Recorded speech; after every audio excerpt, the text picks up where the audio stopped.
김정기 교수님 첫 출연이신데요. 전 주 상하이 총영사 하시고요. 이번에 일본 통이시고 아주 동북아시아 어서 오십시오. 아유 반갑습니다. 반갑습니다. 이쪽으로 오십시오. 네. 지금 조국 얘기 했었는데 우선 우리 일본 얘기 하기 전에 조국 이번에 그 압수수색 한 거 개인적인 소견은 어떻습니까? 참 여기까지 올 줄은 정말 몰랐습니다. 원래 이 조국 교수가 정상인이라고 하면은 벌써 사퇴해야 되잖아요. 네. 그러니까 이제 끝까지 제 생각에는 그 조국 교수가 나름대로 합리화하는 미션 같은 게 있는 것 같아요. 그러니까 이제 검찰 개혁 같은 거 있잖아요. 네. 공수처 설치하고 검경수사권 조정을 내가 법무부 장관에 대해서 내밖에 할 사람이 없다는 그런 정말 잘못된 그런 뭐 소명의식 같은 착각도 거. 보통 착각이 보통 아니고. 착각이 아니죠. 근데 이 와중에 버티는 거는 왜 버틸까요? 결국 그 조국이 무너지면 문재인도 무너지잖아요. 바르샤바가 무너지면은 모스크바까지 가듯이 그래서 끝까지 버티는 거죠. 문재인이 같이 무너진다. 문재인도 여기서 자유로울 수 없다는 게 조금씩 나오기 시작하는 것 같아요. 그렇죠. 네. 예. 나오기 시작하더라고요. 네.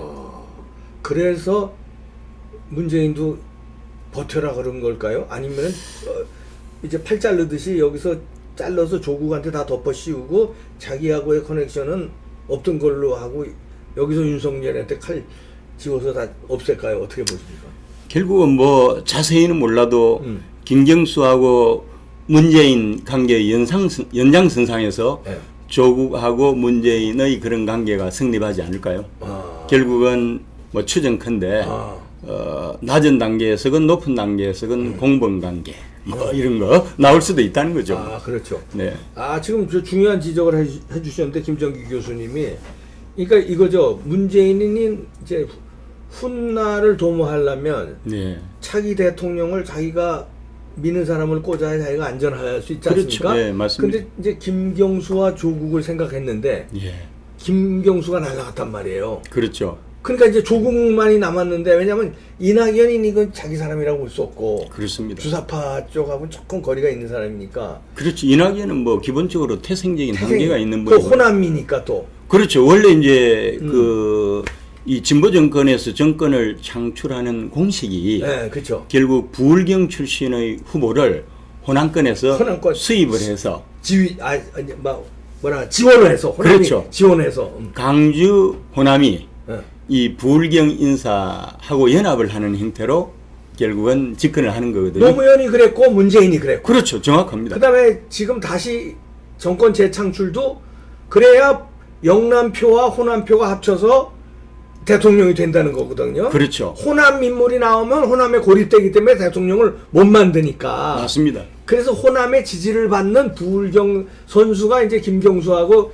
조국이었는데 맞습니다. 김경수가 날아간 판에 남은 건 조국인데 조국밖에 없는 거죠. 그러니까 이걸 어떻게든지 살리려고 예. 지금 본인도 버티고 뭐 이해찬 오늘 난리 났던 거냐 검찰을 막 예? 네. 적폐 검찰이라고 그러고 자기네들하고 상의도 안 하고 이거 압수했다고 압수수색했다고 이거 압수수색은 네, 나라 나오네요. 어지럽히는 일이라고 관계기관 협의도 관계기관이라는 건 청와대하고 그렇죠. 민주당 자기하고 협의하는 맞습니다. 네. 아니 협의하면은 재가를 받아서 하라는 거죠. 그렇죠. 네. 아니 협의했다고 양승태 대법원장 깜빵 간 거 아니에요? 맞습니다. 그럼 협의 안 했다고 날리고 이건 뭐 하는 겁니까? 이거? 사실 저는 뭐 이런 생각도 듭니다. 지금 이해찬 대표가 이 과도한 반응을 네. 이 광적인 반응을 지금 보이고 있잖아요. 네. 이런 것들이 또 다른 한편으로 네. 또 다른 형태의 짜고 치는 판이 아닌가. 쇼로. 그렇죠. 그럴 수도 있습니다.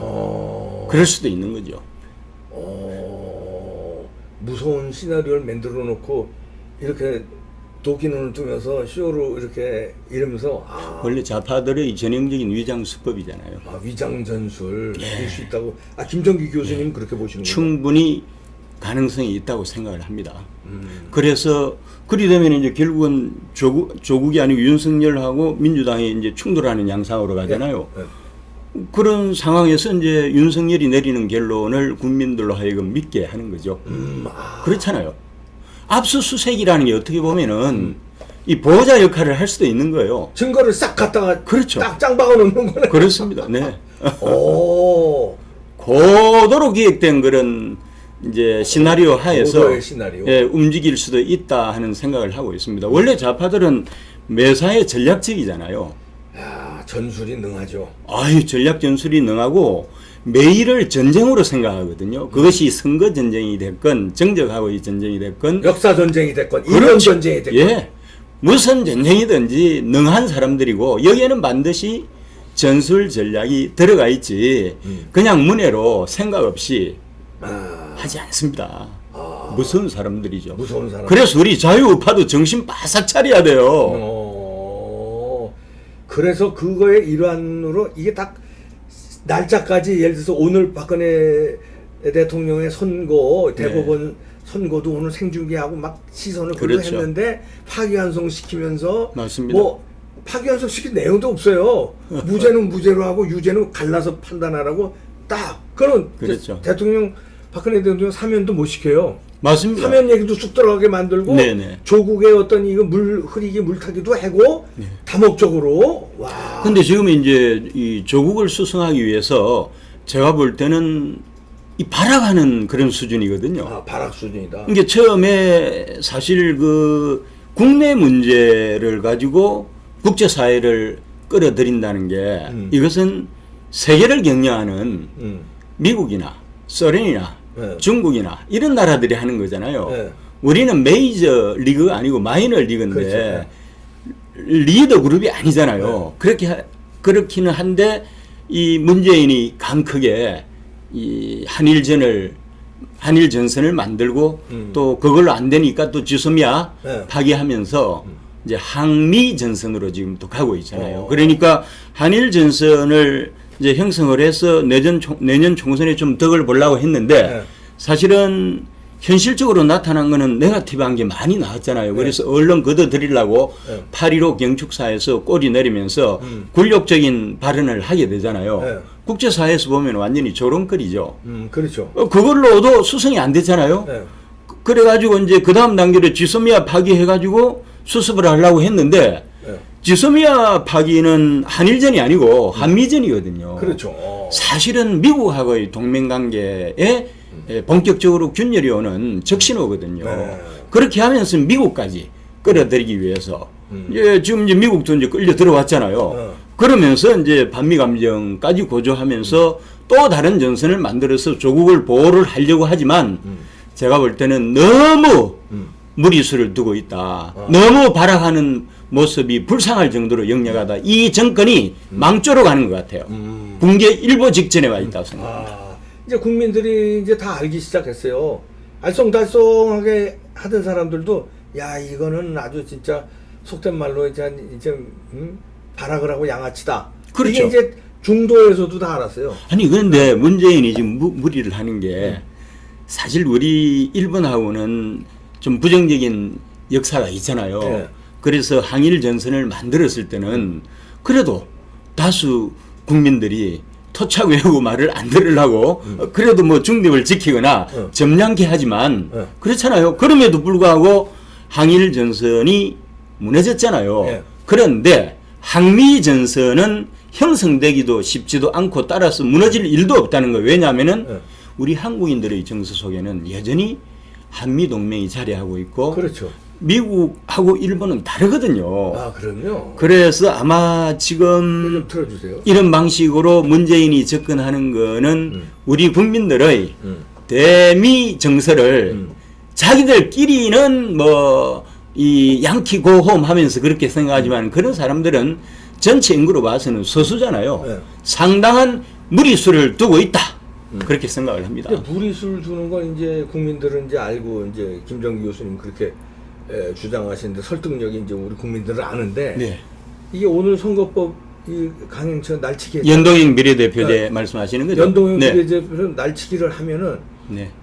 이게 어떻게 보면 이제 국회에서 이게 자기네들이 과반 자기네하고 정의당하고 뭐 예, 평화당 범 여건이죠. 범 여건이 과반은 이렇게 되면 우리가 아무리 울부짖어봐야 내기가 쉬워진 거 아닙니까? 아유, 지금요. 저는 이제 자유한국당이 네. 정신 차려야 됩니다. 자유한국당 관련된 모임이나 행사 같은 데 가보면 소위 자유한국당 국회의원들이라는 당원 사람이 당원이죠. 네, 당원이시죠. 예. 그럼에도 불구하고 이 사람들이 생각이 식물 사고예요. 연동형 비례대표제라고 하는 것이 현안 문제로 오래전부터 부각이 됐는데 통과가 안 된다고 하는 참으로 나이브한 생각들을 19명은 하고 있더라고요. 설마 다 이번에 당한 거 아니에요? 당한 거죠. 그게 우리 보수가 진보하고 싸움해서 100점 100배가 되는 게 전략도 없고 정술도 없고 생각도 없이 하다가 어느 날 갑자기 당하는 게 보수들 아닙니까? 당한 다음에 소리 지르고. 정신 바싹 차려야 돼요. 이 경우도 사실 보세요. 우리 자유한국당 의석 얼마 안 돼요. 네. 그래서 이 연동형 비례대표제 같은 경우도 저는 사실은 통과될 걸로 보는 게요. 네. 정의당의 심상정이가 목숨을 걸었잖아요. 네, 뭐 없음 걸었죠. 야, 정의당 뒤에 누가 있습니까? 민노총이 있잖아요. 민노총 있고 주사파가 있고 뭐. 그렇죠. 네. 민노총 뒤에는 소위 말해서 종북 주사파 네. 이데올로거 아이고 무시무시한 사람들이죠. 그 사람들 진짜 목숨 거는 사람들이. 그 사람들이 뒤에서 다 조종하잖아요. 네. 그래서 민노총이 더불어민주당의 당석이 역할을 하고 있는데 정의당의 민원 해결을 못 해주면은 민노총이 그냥 두겠어요. 촛불혁명의 주력부대가 가만히 있지를 않죠. 그래서 저는 상당히 유사시를 대비해야 된다 하는데 허를 찔렸잖아요. 찔렸죠. 그래서 정개특위 생각보다도 쉽게 허물어졌습니다. 이제 남은 게 법사위거든요. 네. 법사위가 이제 우리가 버틸 수 있는 게 60일이던가요? 네, 90일인가요? 60일이요. 60일일 거예요. 네. 그런데 거기는 이제 또 우리 그 하동 출신의 90일인가 60일인가 그거 좀 조사. 예, 한번 보십시오. 그 이 법사위원장 우리 자유한국당 소속 의원이에요. 예. 그분이 그래도 이 백전 노장이기 때문에 네. 90일로 기억하는데 네. 90일 동안 버틸 겁니다. 90일까지는 버틸 버틸 겁니다. 저는 버틸이라고 봅니다. 근데 90일 이후는 못 버티게 돼 있는 게 패스트 트랙 법안이잖아요. 잘 하시네요. 그러면 90일. 90일 맞습니다. 90일 맞습니다. 네, 그러면 맞습니다. 90일 안에 이걸 막아야 되는데 한국당이 막을 수 있겠냐 이거. 이미 정계특위에서 초전에 교통정리를 했어야 되는데 허를 찔린 거고요. 법사위원회는 90일이 채워지면은 그냥 본회의 상정이 되고요. 지금 국회의장이 여건이잖아요. 아, 그럼. 그러니까 본회의 상정해서 패스트 트랙이 표결로 들어가면 지잖아요 지금. 무서운 게 뭔가 하면요. 네. 패스트 트랙 자체가 빠른 길이잖아요. 네. 그냥 빨리 가는 거예요. 네. 그래서 90일 딱 법사위 90일 딱 채우고 그 다음에 본회의 직권 상정을 해버리면 가반 출석에 가반 찬성으로 어결이 그럼 되는 거예요. 게임 끝나는 거 아니에요? 이미 끝난 거라니까요.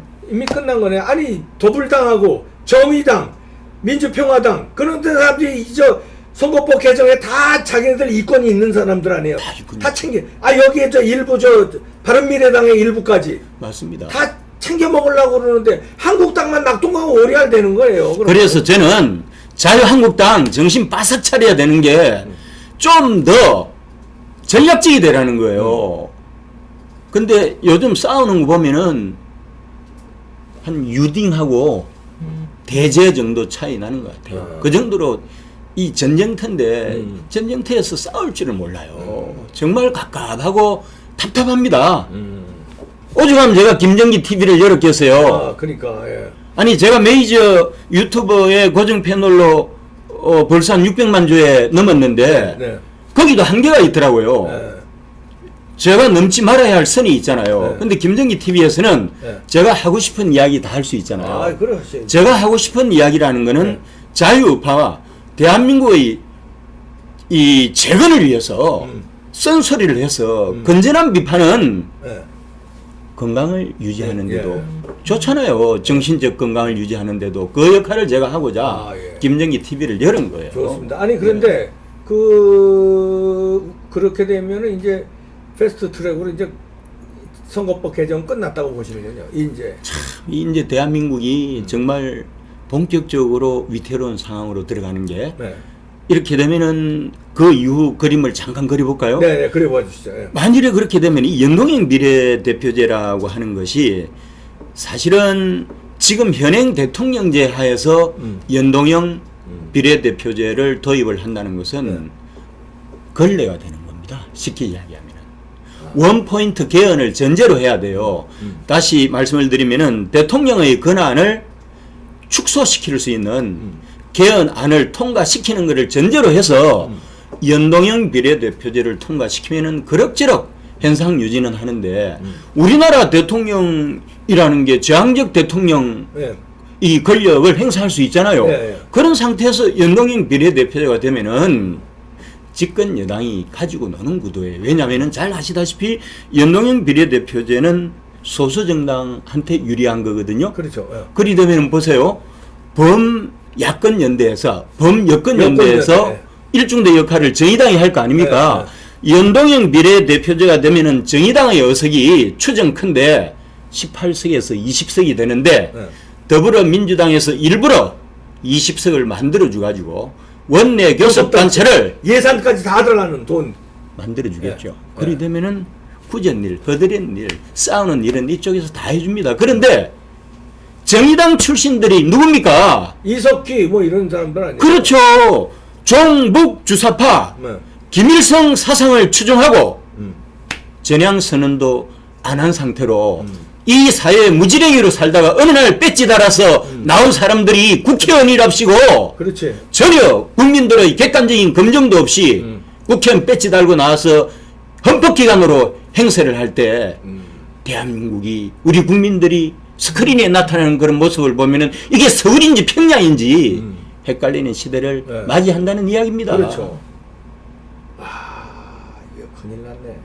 이 간단한 문제가 아니에요. 간단한 문제가 아닙니다. 그래서 저는 오늘 충격을 받았습니다. 설마 하던 일이 현실로 나타난 거죠. 날치기 통과한 다음에 한국당 소리 지르고 뭐 그러더라고 몇몇 의원 나와서. 원래 자유한국당이 한 다음에 소리 지르면 뭐 하냐? 원래 자유한국당이 전략이 부재하잖아요. 네. 전략이 있으면은 사실은 모든 케이스들을 하나의 전쟁 상황으로 보고 네. 대비를 해야 되잖아요. 그렇죠. 전략이 없으니까 대비가 없어요. 그래서 제가 딱 보니까 작은 거는 그냥 물고 늘어지는데 큰 거에서는 백전백패 지금 하고 있는 현실이 너무너무 안타깝습니다. 정신 차려야 돼요. 조국 가지고 난리 치는 사이에 뒷구녕에서 확 큰 거 진짜. 그렇죠. 선거법 개정을 확 통과시켜버린 날치기. 날치기 된다며 한국당이 지금 이런 꼴이에요. 상황 종료가 빠르면 11월 말이고요. 늦어도 12월 달에는 종료가 됩니다. 왜 그런가 하면은 원래 이제 그 내년 4월에 총선이 있잖아요. 네. 그 전에 이제 또 선관위가 해야 되는 일이 있거든요. 예. 이 조정을 해야죠. 그렇죠. 선거구 획정을 해야 획정을 되잖아요. 해야죠. 예. 그게 상당히 그 많은 갈등을 수반하기 때문에 시간이 필요하거든요. 그래서 정의당 측 주문을 받아들여서 연내에는 반드시 처리해야 된다. 지금 이대로 가면은 12월 전으로 해서 처리되잖아요. 어떻게 할 겁니까? 그렇지. 각하하죠. 조국의 정신 팔려 있는 사이에 저쪽에서는 이런 작업을 작전을 치밀하게 하고 있었네. 그래서 예. 제왕적 대통령이 맹실상부하게 연동형 비례대표자에서 제왕적 권력을 행사하면서 소수 정당들을 가지고 놀기가 되게 예. 채찍과 당근을 주면서 가지고 놀기 되게 좋거든요. 네. 그래서 정치판은 그렇게 갈 거고 네. 이거를 받쳐주는 게 바로 공수처 설치하고 검경수 사건 조정인데 그 중심에 조국이가 있잖아요. 네. 조국을 법무부 장관으로 임명 강행을 하려고 하는 이유가 바로 또 여기에 있는 거 이 이탄입니다.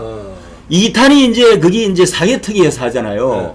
사개특위에서 그래서 정개특위는 이제 선거제 이 네. 개편하고 관련된 네. 거고 그다음에 이제 이제 사개특위에서는 이제 검경수사권 조정하고 공수처 설치잖아요. 네. 그 중심에 누가 있습니까? 조국이 있잖아요. 그렇죠. 네. 조국이 온몸으로 지금 국민한테 난타 당하면서도 매일매일 버티는 게 바로 그거예요. 그거네. 그리 되면은 자 정당판에서 연동형 비례대표자에서 여당 뜻대로 하소서 대통령 뜻대로 하소서 하잖아요. 그 다음 또 그거를 받쳐주는 게 뭐냐 공수처가 되면요. 말 안 듣는 놈 다 때려잡는 거 아니에요? 판사고 뭐 누구 없이 그냥 소위 말해서 판검사들 어. 이제 먹잇감이 되는 거죠. 먹잇감이죠. 그렇잖아요. 꼼짝 마요. 꼼짝 마고 그래서 판검사들 통제하면서 여의도 정치판에 정치인들 확실하게 교통 정리하면서 채찍만 주진 않겠죠. 당근도 주가면서 그냥 슬슬 놀아가면서 멋있게 아름다운 정치할 거라고 생각합니다. 정신 차려야 된다니까요 지금. 야 이게 북한이 그렇거든요. 강력한 탄압하면서 말 안 듣는 놈도 숙청하고. 그렇죠. 예? 그래도 이게 간부들한테는 이게 뭐 좀 인민들한테 진위부대들은 그렇게 하죠. 주고. 얘들이 사실은 뭐 직접 지령을 받은 거는 아니겠으나 머릿속에 온통 김일성 사상으로 가득 차 있는 사람이 주력부대 아니겠습니까? 이 사람들의 생각이나 평양의 생각이나 비슷하지 않습니까? 그리고 추구하는 게 사회주의 정책이잖아요. 그렇죠. 지금 미국이나 일본의 조야에서 볼 때 문재인을 공산주의자라는 표현을 공개적으로는 안 쓰지만 속으로 공산주의자라고 생각한 지 오래고요. 그래서 그나마 조금 톤다운 해가지고 사회주의자 정도로 이야기를 하는 거지. 이미 속으로는 공산주의자다. 그럼요. 김일성주의자다 생각하고 있군요. 이미 문재인 및 그 패거리들 있잖아요. 이미 엑스맨들, 디스맨으로 젤 나간 지 오래입니다. 이 답답하고 참 안타까운 지금 상황이에요. 그러면 조국은 절대 그 사표 안 하고 문재인도 떨기지 않고 아무리 온 국민이 나서 촛불 아니라 뭘 들어도 밀어붙이겠네요. 밀어붙이죠. 조국 얼굴 한번 보세요. 조국 얼굴 딱 보면 미남이네, 기티나네 그러잖아요. 저는 조국 얼굴을 보면서 전형적인 좌파 엘리트 지식인 있죠. 그런데 옛날에 일제시대 때 마지막까지 전향을 안 했던 인물이 박헌영이잖아요. 네. 박헌영이 조선노동당 수괴로서 네. 지식분자라고 이야기를 하잖아요. 네. 저는 조국을 보면서 그 철판, 뻔뻔함, 박헌영을 느껴요. 절대 물러서지 않습니다. 무서워요. 보세요. 그 이제 윤석열이가 그것도 짜고 친다고 이제 보시는군요. 윤석열이가 이제 압수수색하고 그랬으면 거기서 뭐 범죄 사실이 막 입증을 시키고 이래도 아니죠. 윤석열이가 일체 정보 액세스가 되지 않게끔 조치를 취했잖아요. 원래 우리나라 검찰이 나쁜 거는 검찰이 언론을 이용해서 정치를 하기 때문에 쓱 흘리면서 흘리잖아요. 그럼 그 대서특필하면은 마녀사냥처럼 국민들이 막 달라붙고. 미국에서는 상상조차 할 수 없는 일입니다. 검찰이 정치를 하면은 망조로 가는 거예요. 그런데 대한민국 검찰이 지탄의 대상이 된 거는 정치를 하는데 얘들이 이제 흘리잖아요. 그러니까 유죄가 되기 전까지는 무죄 추정의 원칙이라는 게 있잖아요. 근데 피의자 신분에 있는 사람을 정보를 유출시키면서 국민으로 하여금 범죄자 비슷하게 만들어 놓고 어떤 대한민국 땅에서 오직 맹의 하나로 살아온 사람의 개인의 역사를 하루아침에 폐인의 역사로 만들어버리는. 그래서 한강에 가서 자살한 사람들이 전후에 80명이 넘는다는 거 아니에요. 그렇죠. 그래서 이제 결국은 이제 검찰이 하는 방식이 그런 거거든요. 그래서 단속하고 있잖아요. 그러니까 오히려 보호막이에요. 윤석열이가 보호막을 친 거예요. 정보 유출이 전혀 안 됩니다. 조국의 보호막을 친 거다. 그렇죠. 왜냐하면 이대로 놔두면은 조국이 사방팔방에 그동안 한 짓이 정말 사모펀드가 가장 핵심이긴 한데 그것뿐만 아니라 보면은 정말 국민 정서에 부합하지 않는 일들을 너무 많이 했잖아요. 그러면 이게 양파깎이처럼 엄청나게 지금 나오고 있잖아요. 수습 못 한다니까요. 그래서 그거 수습 차원에서 왜냐면은 언론에서 방송에서 떠들어봤자 사실 수사기관의 결론이 아니잖아요. 그러니까 그냥 그런가 보다 하고 생각을 하지만은 검찰에서 정보를 딱 움켜쥐고 유출을 안 시키면은 어떡할 겁니까? 조국 보호 작전이다. 조국 보호 작전이죠. 야, 그렇게 보시는구나. 무섭다니까요. 거기에 또 무섭게 짜고 치는 고스톱에서 이해찬이도 연기하고 문재인은 가만히 있고 이해찬이 연기로 적폐 검찰이니 뭐 이러면서 제가 볼 때는 나올 거 다 나왔거든요. 그런데 검찰이 본격적으로 수사를 하게 되면 이제 팩트가 되잖아요. 네. 그렇지. 팩트가 돼가지고 원래 검찰이 하듯이 언론의 정보를 유출하기 시작하면은 조국은 또 한강에 목매야죠. 투신 자살. 그것밖에 더 있겠어요? 대로가 없을 텐데. 그런데 조국의 보호자로 나선 윤석열이 그렇게 하지 않도록 그래서 정보 관리를 하고 그러면은 팩트가 될 만한 것이 검찰을 통해서 제대로 안 나오잖아요. 그럼 우리가 그동안 나왔던 거 왜 추가로 나온 건데 이거를 확정을 받고 싶은데 네. 검찰에서 수사가 진행 중입니다. 그리고 조국도 청문회 나가서 이 건은 지금 수사가 진행 중이니까 제가 여기서 대답하는 건 적절치 않은. 그렇죠. 바로 이런 그거예요. 식으로 바로 그거라니까요. 그래서 그 전에 사전에 압수수색 쫙 하고 조국 머리가 보통 머리가 아니에요. 청문회 하잖아요. 요리조리 빠져나갈 거예요. 그리고 조국이 대표적인 양의 탈을 쓴 일의의 모습을 한 전형적인 좌파 엘리트의 모습이잖아요. 인물이 좋잖아요. 말도 뻔들하게 잘하잖아요. 그럼 국민들이 딱 그 스크린에 나타난 조를 보면은 그냥 불쌍하다 뭐 이렇게 또 생각하는 사람. 그럴 수도 있잖아요. 저 이게. 사람 잘생겼는데 당하는구나 의원들한테. 안 됐네 이렇게 생각하는 사람들이 있어요 또. 이틀 동안 48시간 동안 왕창 터지고 불쌍한 모드로 그리고 동정 모드로 그렇죠. 이렇게. 너무 심하다 하는 동정 모두도 유도할 겸 또 하나는 민감한 사안에 대해서는 검찰로 돌려버리면서 빠져나가 버리고 결국은 청문회 이틀은 지나갈 거고 그 다음에 대통령은 임명하고 전자결제할 것 같은데 저기 나가 있어요 지금. 그렇죠. 다음 주에 나간다는 거네 태국으로. 맞습니다.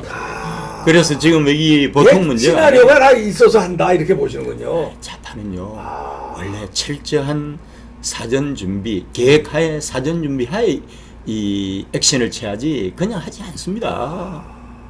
어떻게 그렇게 한국 우파들이 이렇게 순진하고 단순하니 모르겠어요. 한국당이 오늘도 어정쩡하게 하다가 이 선거법 개정안 날치기 당한 거지 완전히. 조국에 뭐 허벌벌하다가 당하고 청문회 준비는 제대로. 제가 옛날에 연동형 비례대표제 나왔을 때 그 대표적인 보수 유튜브에 출연을 해서 한 25분 정도 이야기를 했어요. 이렇게 진행이 될 수도 있기 때문에 단계별로 이런 준비를 해야 되고 1단계에서 어떤 방식으로 대응을 해야 되는지를 이야기했는데 안 했지. 댓글이 어떻게 달렸는지 아세요? 어떻게 돼? 김정기 저놈 누구냐 이렇게 된 거예요. 연동 비례대표제가 되지도 않을 건데 보수 통합을 저해하는 발언만 하고 있다고. 그건 아니죠. 보수가 대통합하는 것은 기본이죠. 보수 대통합은 ABC를 전제로 깔고 그 다음에 싸움에서는 어떤 방법으로 싸울 것이냐 이제. 싸움에서는 적을 알고 전술 전략을 세워가지고 이길 방책을 구해야지. 덮기 싫다고 그 길을 막아버리면은 그래서 준비 안 하고 전략 없이 전쟁터에 나가면은 결국 죽기밖에 더 하겠어요? 지금 정확하게 그 시차가 지금 한 2개월 정도 시차가 있어요. 있는데 제가 우려했던 상황이 오늘 현실로 나타난 거예요. 자, 그럼 앞으로를 예측하신다면 앞으로 이제 어떻게 되겠습니까? 앞으로도 이건 무조건 통과돼서 꼼짝없이 선거법 개정해서 얘네들 더불당 마음대로 더불당과 정의당이 흔드는 판국으로 이제 그럼 개헌까지 하고 막 이렇게 나가나요? 저는 낮은 단계 연방제 뭐 이런 거. 저는 얘들이 생각하는 아니면 문재인이 그리는 지금까지 경험하지 못했던 리퍼블릭으로 공화국으로 갈 거라고 생각을 합니다. 단 이걸 막으려고 하면은 이제는 국민이 나서야 된다는 거예요. 자유우파들이 일부는 요즘 행동으로 보이는 분들도 있지만은 절대 다수는 말로만 떠들고 행동으로 나서지 않고 있습니다. 이래 가지고서는 못 막아요. 여의도에 있는 정치인들 믿지 마세요. 그 사람들 믿어가지고 지금까지 우리 보수 우파의 마지노선이 계속 뚫히기만 했지 수성을 한 적이 있어요? 이제는 국민이 나서야 될 때라니까요. 국민이 나서야 됩니다. 왜 그래야 되는지 아세요? 이대로 가면은요 연동 비례대표제 되고 그 다음에 이제 아까 말씀드린 그 공수처 설치하고 공정수사권 조정안이 통과 다 되잖아요. 그럼 그 다음 단계가 결국은 연대를 하겠죠. 그리고 우파들도 갈릴 거 아닙니까? 예. 연동형 비례대표제가 되면 우파 정당도 3개 정도가 될 거라고요. 그렇죠. 예. 그러면은 소수 정당들은 가지고 놀기 쉽잖아요. 그렇지. 그렇게 해서 국회 선진화법이 사실은 장애요인인데 180석이잖아요. 예. 그것까지도 하고 개헌을 하려면 200석이거든요. 200석을 할 때 공수처 설치해가지고 검찰하고 경찰하고 그 다음에 판사까지 통제하는 상황이고 수시로 국회의원들은 겁박을 할 텐데 200석 확보 못하겠어요? 또 다른 좌파 운동권 독재 시대가 지금 개막을 예고하고 있고 200석이 되면 200석이 되면 개헌이잖아요. 개헌이죠. 개헌은 뭡니까? 낮은 단계로 가는 거지. 고려연방제로 가는 거잖아요. 그러면은 낮은 단계에서의 고려연방제로 간다는 것은 제일 먼저 우리 국민들이 피부로 느끼는 게 뭔지 아세요? 뭡니까? 국민의 기본권이 제한되기 시작할 겁니다. 그렇죠. 우리가 디마크러시라고 하는 리퍼블릭 디마크러시를 하려고 하는 이유는 바로 민주국가의 주인은 국민이잖아요. 그렇죠. 예.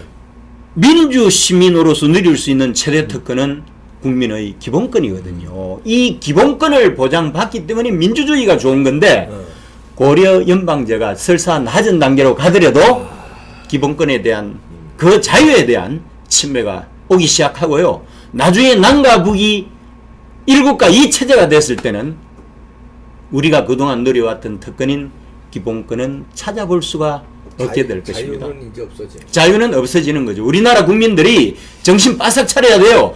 이승만 대통령이 그나마 미국에서 1910년 국제정치학 박사 1호잖아요. 국제정치에 대한 해안을 가지고 사실 건국 대통령으로서 그렇지. 자유민주주의와 시장경제에 대한 초석을 깔은 분이잖아요. 그러니까요, 예. 아니 대한민국 국민들이 식민지 조선에서 해방을 맞이했는데 우리가 솔직히 이야기해서 뭐 항일 투쟁을 얼마나 했어요. 우리가 피땀 흘려서 얻은 강복도 아니지 않습니까? 그렇죠. 그리고 이승만이 아니면은 미국이 우리에게 자유를 투쟁 없이 줬잖아요. 그냥 우리는 피의 투쟁을 안 했습니다. 물론 이후에 민주화 투쟁하면서 피를 흘리기도 했지만은 전체적으로 보면은 건국 초기에 자유민주주의와 시장경제는 그냥 이식된 거예요. 네. 그래서 우리 노력에 비해서 우리가 너무나 큰 선물을 받았는데 그래서 그런지 우리나라 국민들이 이 자유의 소중함을 아직도 몰라요. 그리고 미국의 고마움도 모르고 그러니까 이승만 대통령, 박정희 대통령의 고마움도 모르고 맞습니다. 미국 사람들 배은망덕하고 미국 사람들 볼 때는 정말 배은망덕이라고 배은망덕한 사람들이야. 어떻게 자기네들이 피를 흘리고 그 다음에 원조를 얼마나 많이 해줬어요. 1950년대는요. 원조를 그냥 미국에서 돈 갖다 퍼줬잖아요. 원조 경제잖아요. 그러니까 1950년대는 이승만의 탁월한 외교력으로 미국에 일방적으로 원조 받아서 원조 경제로 버텼고 1970년대 80년대는 박정희의 개발 경제에 힘입어서 먹고 살았고 그 다음부터 산업화가 완료가 되면서 정보기술시대 미국이 주도하는 정보기술시대에 줄 잘 써가지고 30년 동안 정말 우리나라 수천 년 역사에서 처음으로 잘 먹고 잘 사는데 그렇지. 이렇게 힘들게 얻은 자유와 풍요가 도전을 받고 있는데 전부 다 잠자고 있어요. 지금 국민들이 한 사람들이. 그러네요. 한국당도 잠을 자고 헛질려서 오늘 선거법 개정안을 날치기 당하고선 있으니 뭐 국민들이야 뭐 여부가 있습니까? 망해도 다 자업자득이죠. 네. 멍청한 자유한국당의 식물 정치인이나 망해도 자업자득이에요. 용기도 없이 행동을 할 줄 모르는 네. 이 자유우파 시민들이 다수라면은 결국 그렇게 갈 수밖에 없잖아요. 자업자득입니다. 오늘의 이 참 불행한 뉴스들 선거법 날치기 그다음에 박근혜 대통령 대법원 선고하면서 파기환송시키는데 뭐 무죄 파기환송 이런 것도 아니고 유죄로 인정하면서 둘로 나누라 하고 시간 끌기 파기환송하면서 조국 물타기하고 조국은 계속 버티고 문재인은 또 나가서 전자결제하고 저렇게 생쇼를 하고 태국을 가고 지소미아 폐기하면서 태국과 지소미아 맺고 이러는데도 온 국민들이 그냥 뭐 댓글이나 쓰고 텔레비나 보고 한국당이라는 사람은 날치기 통과된 다음에 아 이거 어떻게 된 겁니까 소리나 지르고 이게 다 자업자들이다. 자업자들. 정신 차려야 돼요. 정치인도 자업자도 국민들도 자업자도. 그렇죠. 행동하지 않는 보수는 이제는 필요가 없어요. 맞네요. 지금은 전시 상황이에요. 좌우 전쟁이 본격적으로 치러지고 있는데 여기서 남의 일 보듯이 방관자적 자세를 취하는 것은 역사에 대한 도리가 아니라고 생각합니다. 그러네요. 우리가 해방 이후 이 70년 이상 동안 계속된 이 역사를 어떻게 써왔는데 어떻게 이런 이 풍요고 어떻게 이런 국제사회에서 위상인데 이게 하루아침에 날아가게 생겼는데 아직도 자유우파의 다수는 방관자적 태도를 견지하고 있잖아요. 그렇지 않습니까? 그러니까요. 이래서는 안 된다는 거죠. 아이고 오늘 말씀 고맙습니다. 아이고 아주 시원한 말씀 해주셔서 우리 들으셨죠? 우리 김정기 교수님인데 김정기 TV도 많이 응원해 주시고요. 방관자가 돼서는 안 되겠습니다. 대한민국 시장 자유민주주의를 지키는데 우리 이 나라를 더 이상 남겨줄 수 없으니까 우리들이 방관자가 아니라 행동자로. 그렇죠. 광화문에 나오고 예. 부산이면 부산광장, 대구면 대구광장, 강원도 춘천이면 춘천광장에 행동으로 보여서 우리 자유를 제2의 광복을 해야 돼. 이 좌파 독재에 맞서야 되겠습니다. 행동을 이제 마지막으로 말씀드리면 말씀하세요. 행동을 하되 그 행동에는 반드시 전략 전술이 있어야 됩니다. 그러니까. 그냥 단순히 아스팔트에서 투쟁한다고 되는 게 아니에요. 왜냐하면 좌파들은 선수잖아요. 선수지, 거기. 평생 싸움꾼이고 전쟁꾼들이잖아요. 그래서 아스팔트에서 소리만 지른다고 해서 저 사람들이 눈 하나 꿈쩍 안 해요. 저기는요 거대 조직이 있잖아요. 민노총이 연간 예산이 수백억입니다. 돈도 있고 사람도 있죠. 정교조도 있잖아요. 정의당도 있고요. 거기 이중대로. 우리는 그룹으로서 뭐가 있죠? 우리 보수 우파를 지켜줄 그룹으로서 누가 있습니까? 한국당이 나서야 되는데 전략 전술이 없어서 한국당이 광화문에서 제대로 해줘야 돼요. 지금 근데 이제 다행인 것은 네. 서울대 학생들 이제 고대 학생들이 저렇게 촛불 들고 그렇죠. 일어나기 시작했으니까 이제 그 민초서부터 맞습니다. 이 학생들서부터 시민들서부터 촛불 들고 비폭력 운동을 일어나면 그렇죠. 이게 이제 우리 어른들도 예. 야 이제 이게 안 되겠다 학생들이 저러는 거 보니까 맞습니다. 이렇게 해서 가장 큰 거는 아까도 말씀을 드리지만은 결론적으로 딱 한마디만 네. 말씀을 드리면은 자유, 이 자유의 가치를 다시 한 번 더 생각하는 그런 시간이 됐으면 좋겠어요. 우리가 24시간 맞는 공기가 고마운 걸 모르듯이 그렇죠. 그냥 공짜로 이렇게 숨 쉬는 거 아니에요? 맞습니다. 전기세는 이거 요금을 내잖아요. 네. 공기 이거 마시면서 돈 한 푼 안 내잖아요. 그렇죠. 소중한 거 모르는 것처럼 자유의 이 소중함을 북한 가서 한번 살아봐야 이제 탈북자들 얘기만 듣고도 지금 정신들을 못 차리는 거예요. 한 달만 살면은 바로 나올 텐데요. 바로. 그런데 이 사람들이 있잖아요. 네. 문재인 내지는 청와대에 문재인 일파들이 있잖아요. 네. 아니 이 사람들한테 한 달만 평양 가서 소시민으로 살아보라면 뻔히 알 텐데. 한 달까지도 못 가지. 일주일만 살아봤다. 그렇죠.